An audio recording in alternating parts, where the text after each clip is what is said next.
c'est trop peu. Et pour la plupart parmi nous, on a déjà fait plus de la moitié. Quel visage allons-nous présenter au Seigneur? Si on est passé à côté de l'essentiel. Et Marc aussi parle de ça, disons Marc 16, 15 à 16.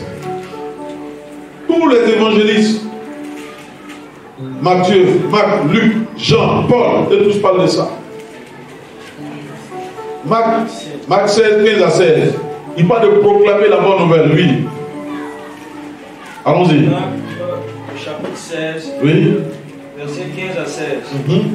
Puis il leur dit, allez par tout le monde. Allez-y, c'est aller seulement. Allez. Je vous envoie. Allez, allez, allez. Aujourd'hui, là, quand tu vas dormir, la foi entendre dans ton sommeil. Allez, allez, allez, allez, allez. Viviane, c'est ça que tu vas entendre. Allez, allez, allez. Continue. Allez par tout le monde. Allez par tout le monde. Et prêchez la bonne nouvelle. Et prêchez la bonne nouvelle. À toute la création. À toute la création. Celui qui croira. Celui qui croira. Et qui sera baptisé. Et qui sera baptisé. Sera sauvé. Il sera sauvé. Mais celui qui ne croira pas. Celui qui ne croira pas. Sera condamné. Sera condamné. Allez pas. Amen. Luc aussi parle de ça. Dans Luc 24, c'est Luc qui a écrit Luc et puis Actes. Luc 24, 46 à 47. Il nous dit d'être des témoins. Ici encore l'implication est plus forte. C'est-à-dire nous-mêmes là, on est participants de l'œuvre. On est témoins, on a vu. Et puis on dit ce qu'on a vu. Allons-y, Luc 24, 46 à 47. Luc 24, 46 à 47. Il leur dit. Ainsi, il est écrit que le Christ souffrait. Et qu'il ressusciterait des morts le troisième jour. Oui. Et que la repentance et le pardon des péchés seraient prêchés en son nom. Seraient prêchés en son nom. À toutes les nations. À toutes les nations. À commencer par Jérusalem. De Jérusalem. Vous êtes témoins de ces choses. Vous êtes témoins de ces choses. Et voici. J'enverrai sur vous ce que mon Père a promis. Le Saint-Esprit, merci. On va s'arrêter là. Donc nous sommes témoins. Qui a déjà eu une affaire en justice, à la justice? Ok. Supposons que l'affaire là, il y a un témoin qui doit venir parler pour que toi tu aies raison ou bien toi on te libère. Et puis le témoin là refuse de venir. Est-ce que c'est à ton avantage? Nous sommes des témoins. Aujourd'hui, les chrétiens sont plus devenus témoins, ils sont devenus juges. Il y a des témoins qui sont devenus avocats. Il y a des témoins qui sont devenus, une fois il y en a parlé ici. Nous sommes des témoins. Ce qu'on a vu que Jésus nous a présenté, il dit d'aller relayer ça, d'aller dire ça aux hommes. Et les hommes, quand ils vont entendre, le Saint-Esprit va travailler dans leur cœur pour qu'ils soient sauvés. La bonne nouvelle, c'est que si tu as reçu Jésus-Christ, tu as la vie éternelle. La bonne nouvelle, c'est que Jésus a vaincu la mort qui fait trembler le monde entier. On doit dire ça. Donc nous sommes des témoins. Acte 1, 8. Il faut lire Acte 1, 8. C'est Luc qui parle toujours. Hein? On va lire Acte 1, 8 et puis Acte 16, 10. Acte chapitre 1. Verset 8. Verset 8. Oui. Mais vous recevrez une puissance. Vous recevrez une puissance. Le Saint-Esprit. Le Saint-Esprit. Survenant sur vous. Survenant sur vous. Et vous serez mes témoins. Et vous serez quoi, mes témoins? On s'arrête là. Pourquoi est-ce que Dieu nous envoie le Saint-Esprit? Désiré. Le passage a dit, pourquoi Dieu nous envoie le Saint-Esprit? C'est pour que nous soyons des témoins. Le Saint-Esprit est venu pour que nous soyons des témoins. Pour nous donner la force d'être des témoins. Le Saint-Esprit est venu pour nous accompagner dans la mission que Dieu nous a confiée. Mais aujourd'hui, c'est autre chose. Hein? Acte 16, 10. Pour lire Acte 16, 10. Acte 16, verset 10. Qui me suit? Si tu me suis, fais la main comme ça. Acte 16, 10. Après cette vision de Paul, oui, nous cherchâmes aussitôt à nous rendre en Macédoine. Oui. Concluant que le Seigneur nous appelait à y annoncer la bonne nouvelle. Annoncer la bonne nouvelle. Le Seigneur nous appelle à annoncer la bonne nouvelle. Alléluia. Jean aussi va parler de ça. Mais Jean va parler de ça sous forme de fruit, porter du fruit. Dans un 15, 1, 2 et 5. Vous pouvez lire à la maison. Il dit quand il dit on doit porter du fruit là, ça dit que nous devons être source de bénédiction pour que les âmes soient gagnées au Seigneur. Et là il menace, il dit celui qui ne porte pas du fruit sera coupé et jeté. Celui qui ne gagne pas des âmes, celui qui n'est pas un instrument de Dieu pour gagner des âmes, pour que le royaume de Dieu continue de s'étendre, c'est quelqu'un qui ne porte pas de fruit. C'est quelqu'un qui est stérile. Si quelqu'un a compris ce matin, si 2 personnes ont compris ce matin, 3, je dirais merci au Seigneur. Alléluia. Ma prière, c'est que tout le monde comprenne, mais c'est que tout le monde ne va pas comprendre. Il y en a même qui sont en train de dormir. Ce n'est pas un message comme ça là que eux ils attendaient.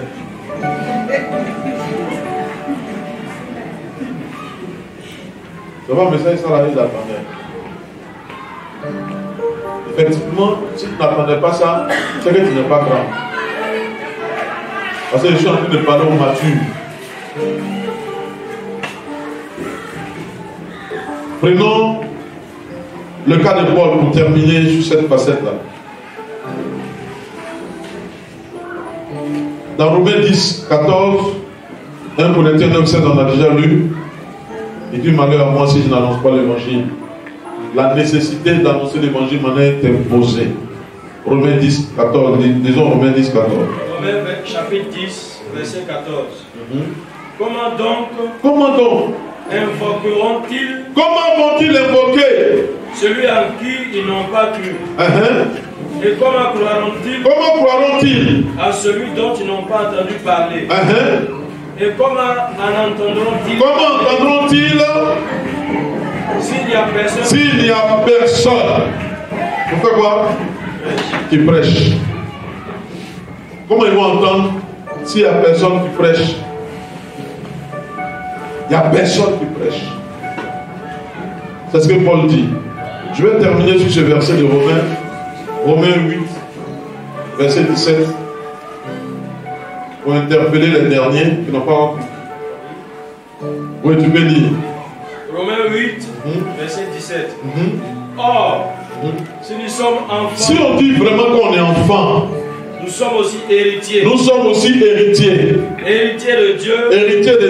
Et co-héritiers de Christ. Si toutefois, nous souffrons avec lui. Afin d'être glorifiés avec lui.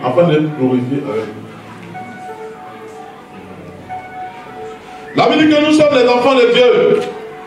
Et partant de ce fait-là, nous sommes héritiers du Père. Quand on dit que tu es héritier de ton papa là, ça dit que tout ce que ton papa a là, c'est pour qui?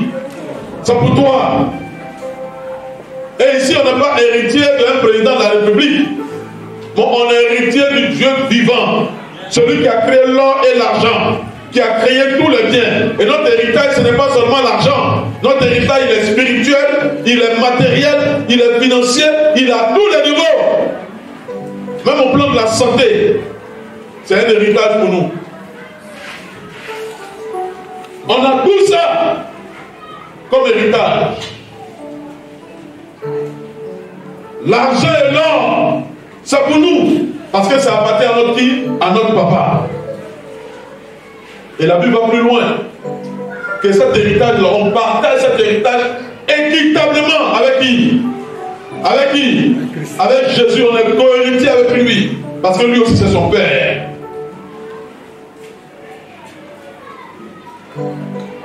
On a bien compris ça, hein? Donc l'argent qui circule dans le monde, là, dans Paul des gens, dans la banque, là, c'est pour ton papa. Il faut appeler ça dans la prière, ça va venir. Alléluia. Il faut appeler ça dans la prière, ça va venir. Dieu a envoyé l'argent pour que ça te serve. Il faut croire. Le verset dit, si, il y a un si qui vient, il faut lire la partie où il y a si là.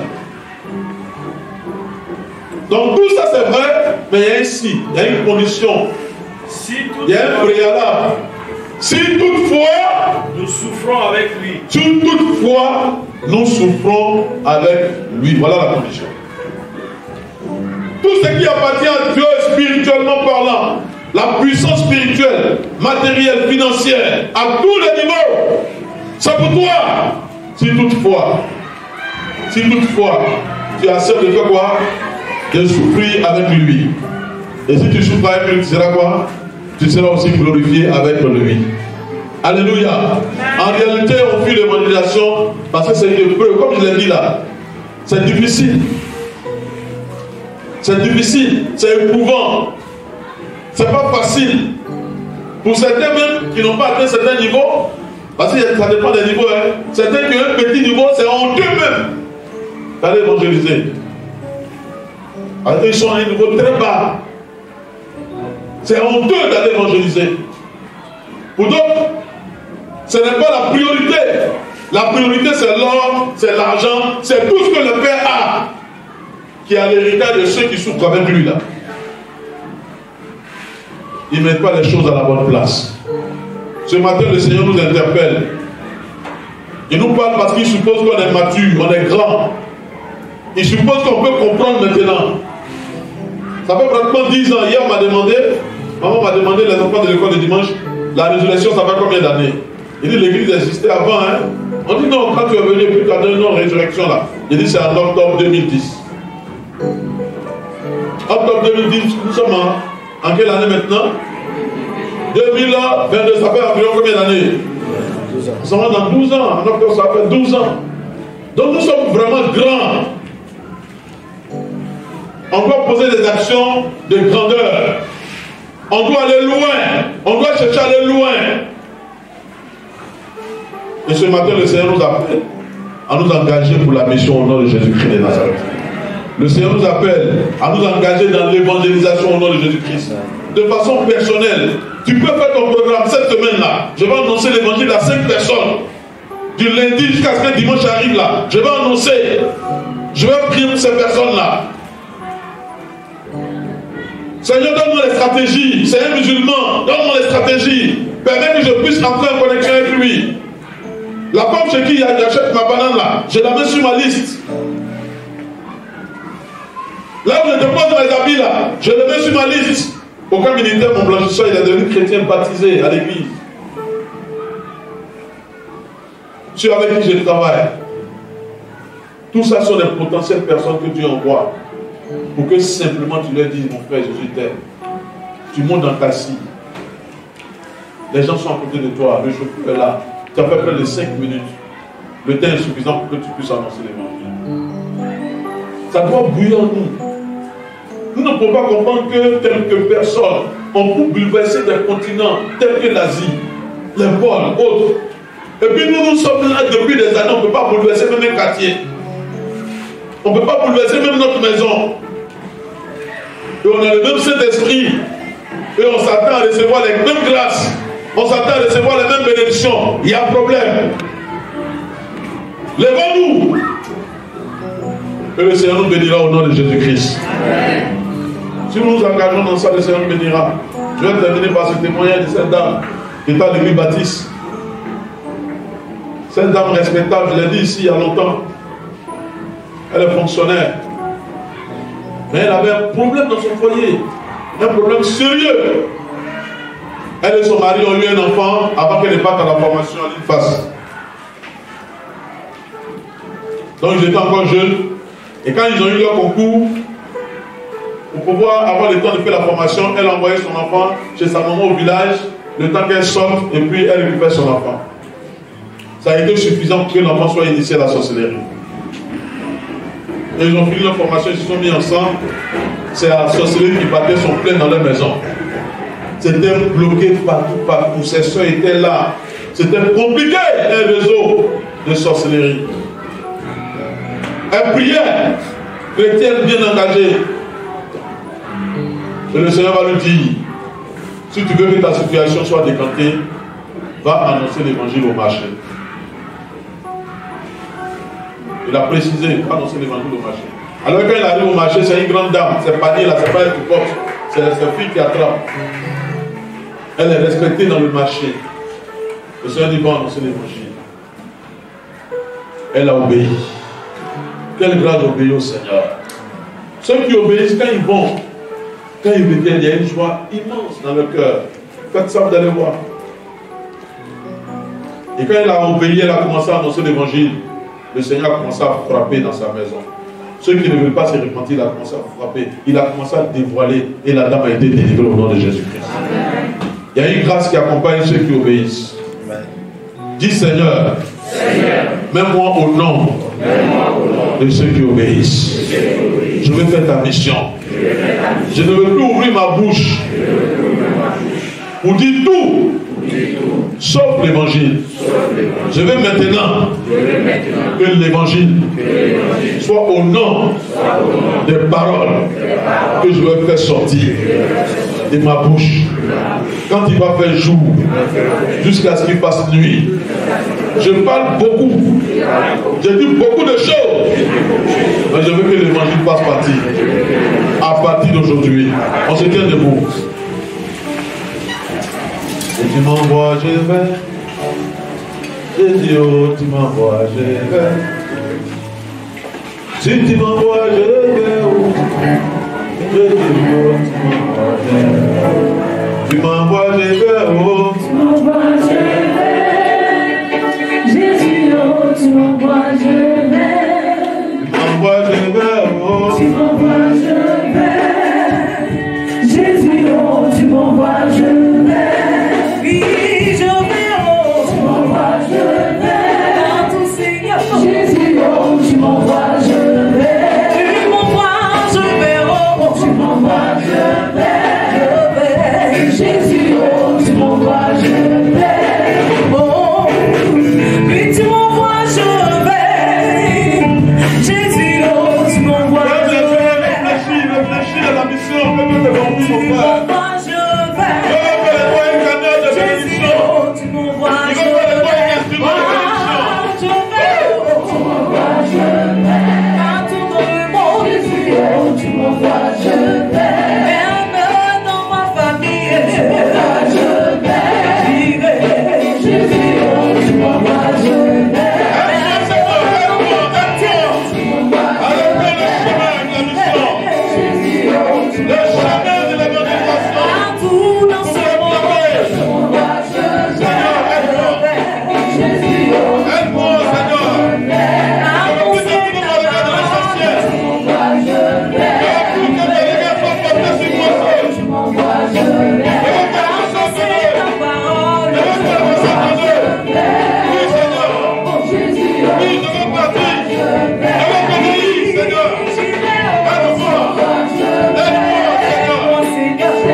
Et c'est la priorité pour la vie chrétienne que nous menons.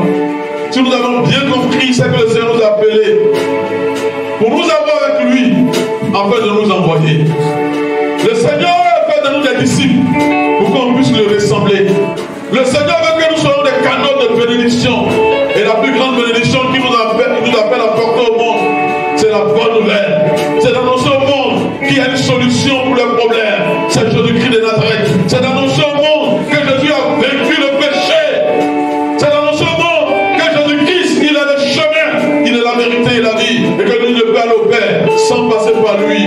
C'est la priorité ce matin. Si ton cœur n'a pas accepté cela, c'est pas bon. Ce n'est pas bon. Que le diable ne te prenne pas ses paroles. Que tu ne sois pas un auditeur oublieux après que tu aies entendu ces paroles. C'est l'essentiel, c'est la priorité. Si Dieu te donne la force de sortir, d'aller dans les marchés, vas-y. Si ce n'est pas là-bas, sois qui là-bas.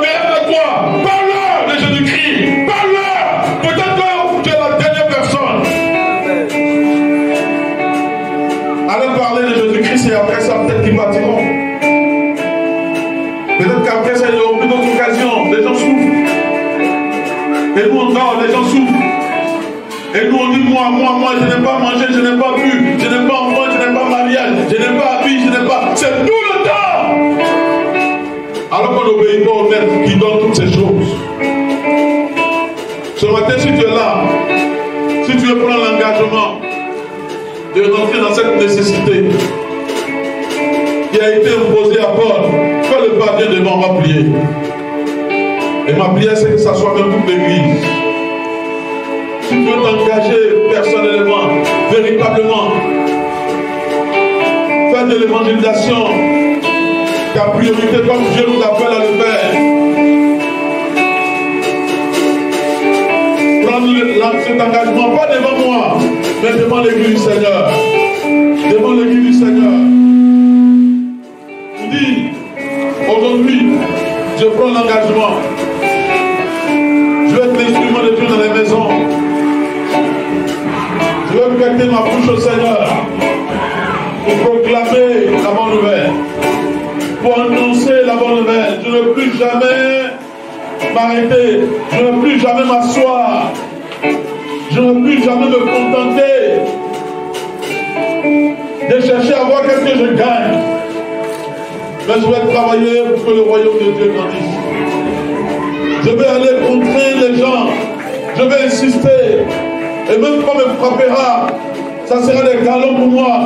Comme les disciples à leur temps, on les a frappés, mais ils sont sortis et ils ont crié de joie, disant qu'ils ont été jugés d'être frappés au nom de Jésus-Christ de Nazareth. Que ça soit ça, que ça soit ça. C'est la voie de ta bénédiction. C'est la voie de ta bénédiction. Plusieurs ici, c'est la voie de la bénédiction. Oui, tu vas gêner 40 jours, tu vas